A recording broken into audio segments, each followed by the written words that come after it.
When you go through the blogs of these online bloggers, you can see that they're just as critical of the OLF and the Jinbot 7 as they are of the government, if not more so. Tom Rhodes speaking there to the BBC a bit earlier on, but now live we have Endalk Chawla, who is an exiled Zone 9 blogger. He's now studying journalism in Oregon in the United States. He's also very involved with Global Voices, which is the news website that publishes citizen stories from around the world. And it's nice to have you on. And Endalk, we heard there Tom making the point that the bloggers are as critical of the opposition in Ethiopia as they are of the government. But if that's the case, why would they have been imprisoned like this? Thank you for having me. Yes, he's right that we have been even very critical of opposition groups, including Jinbot 7 and OLF. But I think our content that we have been producing for 2 years have been very lively and they are very polite. So when you have a very good content which will instigate people to discussions, when you try to create a kind of discourse which will avoid every range of society, I think it's very critical. The government does not like that. That's why we are being locked out now. And what have your own experiences been as a Zone 9 blogger before you left Ethiopia? I mean, were you singled out in any way? Have you been intimidated? Have you been threatened with arrest yourself? Yes, actually, we have been followed as soon as we have started blogging together. I mean, when we moved to create a blog and we started blogging and campaigning online, was in an immediate action that the government has taken. They have been following us personally. They have been followed a couple of times, and I've been threatened. I've been asked to stop what I'm doing. But we have decided to go and test the limits, and the limits are all finished, and we're being locked out. So that is how the situation was. Yeah, and I think the Ethiopian authorities, for their part, would say that the country faces significant terrorist threats. There was, of course, the bomb attack in Addis Ababa last year. There's an ongoing threat from the Islamist group Al-Shabaab. There are militants intent on attacking the government. And indeed, the Ethiopian leader, Prime Minister Desalegn, has this to say. The thing is, whether you are a journalist or a medical doctor or a teacher, whatever profession you have, I think you have to work according to the ethics of the profession. But if you go beyond that, and if you have any connection with terrorist groups, and if you want to act as serving these terrorist groups and work for them, then don't think that the government will stop doing anything. So, with the government facing so many threats, is it any surprise to you, Endalk, that they are clamping down on people who, as they see it, might be, spreading ideas that could be troublesome, that could be inciting violence, and so on? No, because there is this trend since 2005, and whenever there is an election, post-election, pre-election period are very interesting in Ethiopia, and in 2010. Just before the election, they all, rounded up all journalists and critical voices, and they locked them up in prison, and they did the election, and they won it. 99.9% of the parliament seats is taken by the ruling party.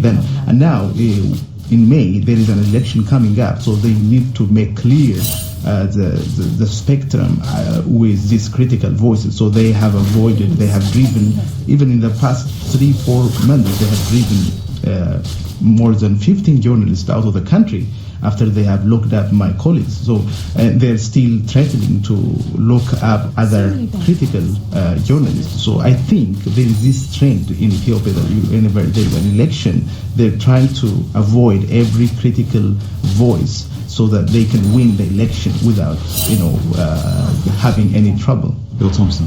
I think this is a really important issue because many governments, although they may face real threats, seem to use this as an opportunity to suppress the democratic debate and discussion that is part of a healthy society. and they don't seem to respect those distinctions and end up blaming journalists, imprisoning journalists, as we do, driving journalists out. We saw that in Egypt with the prosecution of the Al Jazeera journalist, with Peter Gresti and the others still being in prison. We see it in many other countries. It's a constant issue that we journalists have to assert our right to speak the truth and to report on what we observe and not be tarred with this brush of terrorism, which is increasingly a word that has no meaning. It's diluted by governments that use it to refer to any opposition.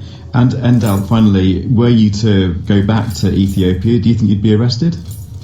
Yes, I have been followed, and my phone conversation was tapped, and I have 34 or 35 pages of my telephone conversation, which I had been doing when I was in Ethiopia. So I was labeled as a terrorist even before they tried to have an evidence of any connection with the so-called terrorist organizations. I think it's dangerous, yes. Endal Kachala, we'll leave it there. Thank you very much for joining us. And now from those silenced by the state to others who are enjoying their right to freedom of expression by harassing other people online. Some of those so-called trolls are gaining attention at the moment for sending threatening messages through the social media to female games developers. They're part of Gamergate. Now, this is a bit hard to describe, but it's a loosely connected community of aggrieved gamers, critics of the gaming industry, and at the most extreme, vociferous trolls who are posting some very poisonous stuff indeed about women involved in gaming.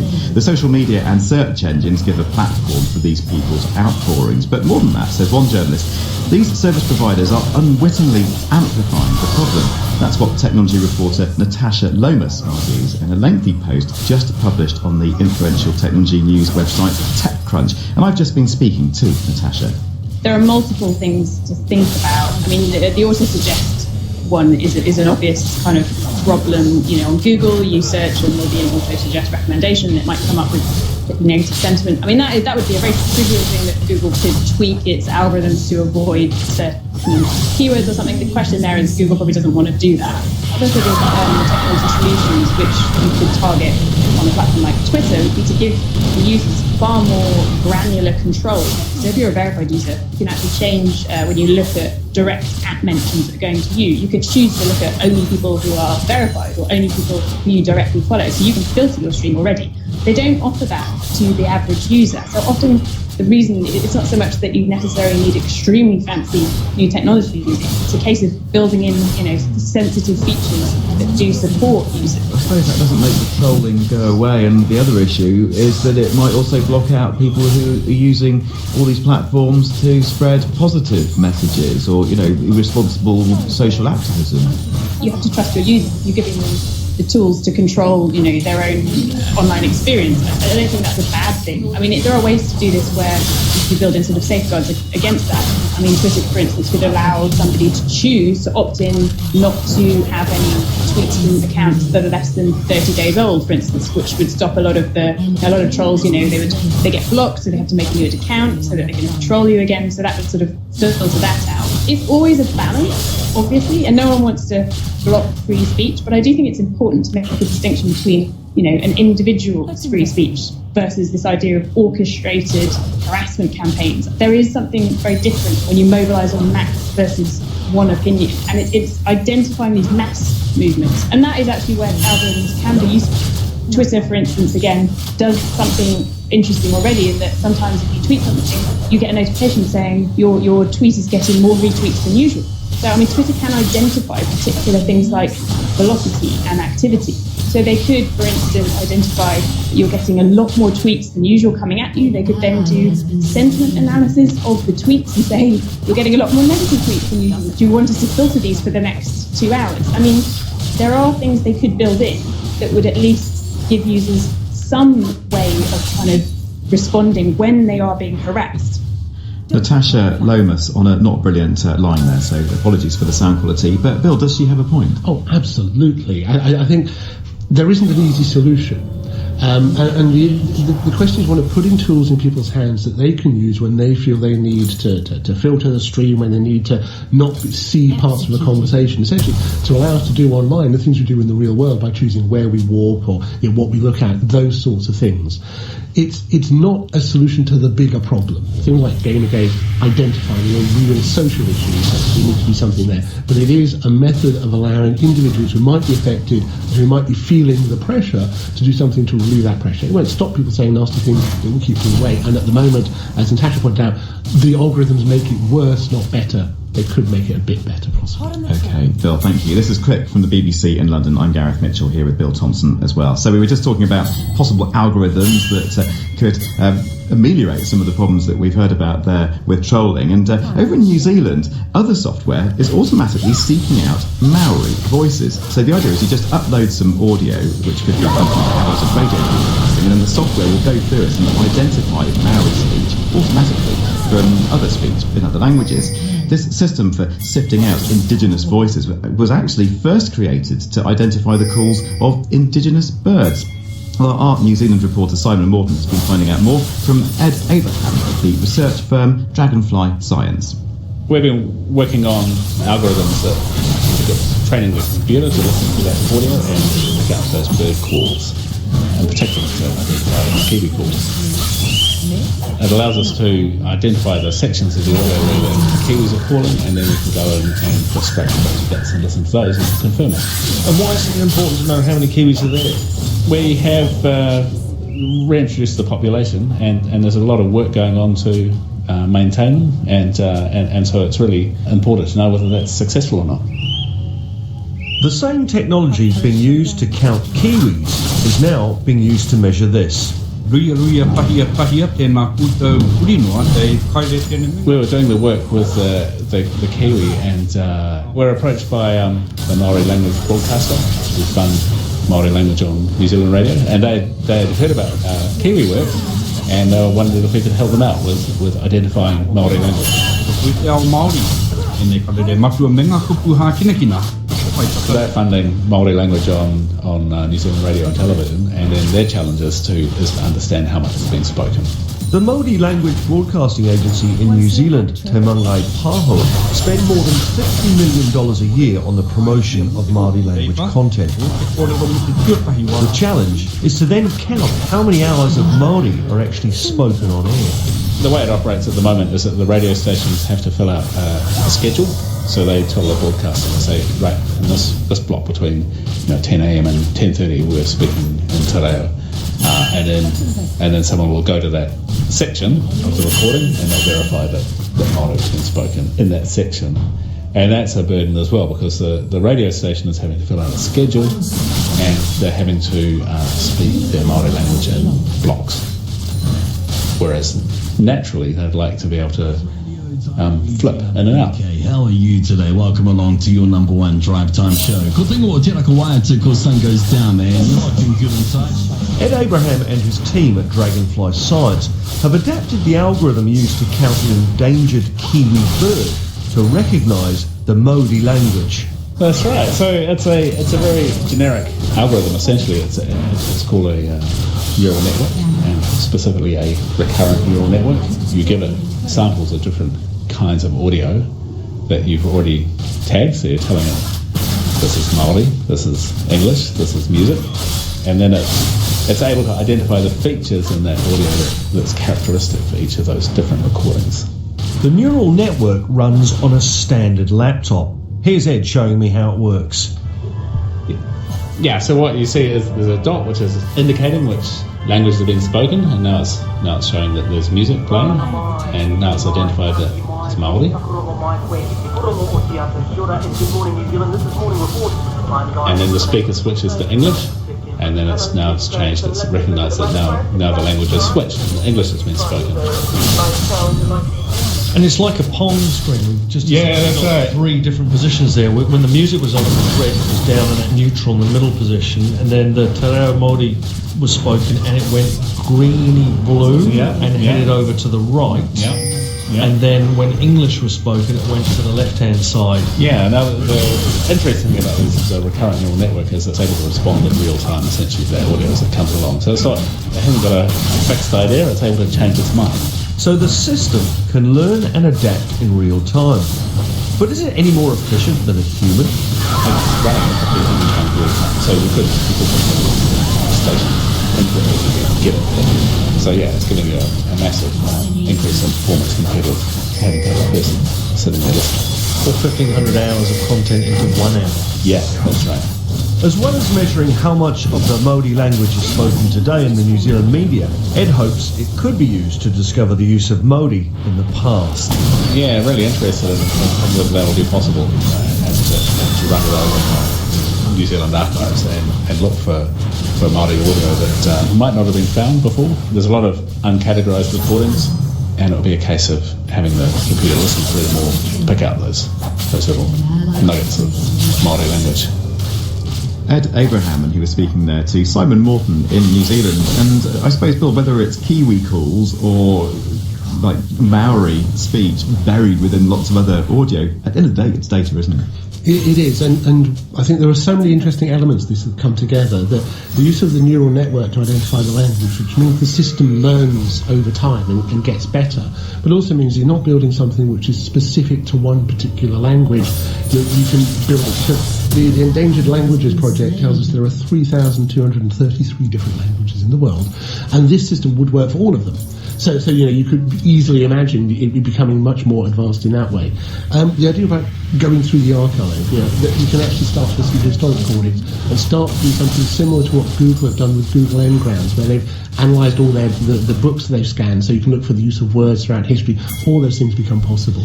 I think that's fascinating, because there you gave it a text example. So the idea that we're now beginning to do in sound the kind of things we've been doing for some time in text. Yeah, and there are loads of researchers out there working on this. A friend of mine at the British Library in London, Luke McKernan, specialises in this. How do you start to navigate audio archives using the tools that have been developed for text-based research? The whole field of digital humanities research is growing and growing, and this is a wonderful example that has real social value but also academic value. There you go. So sifting out all those voices from the past, potentially. Well, finally, have a listen to these voices. Go out it's a rat, bug,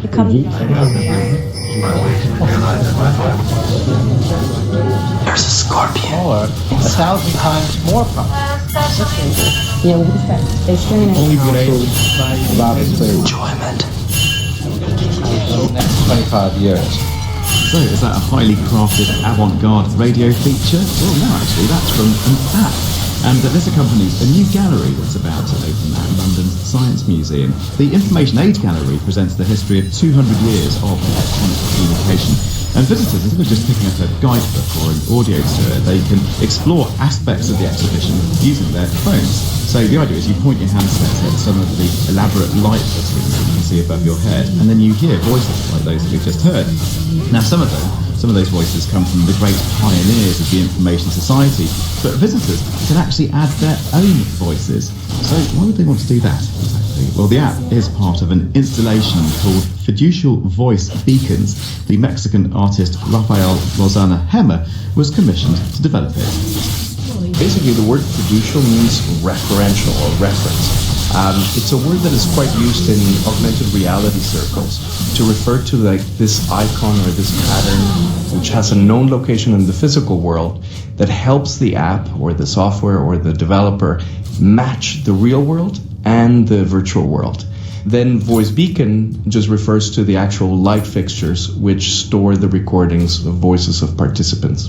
As you walk into the Science Museum Information Age Gallery, you see these 40 light fixtures which are blinking or glimmering.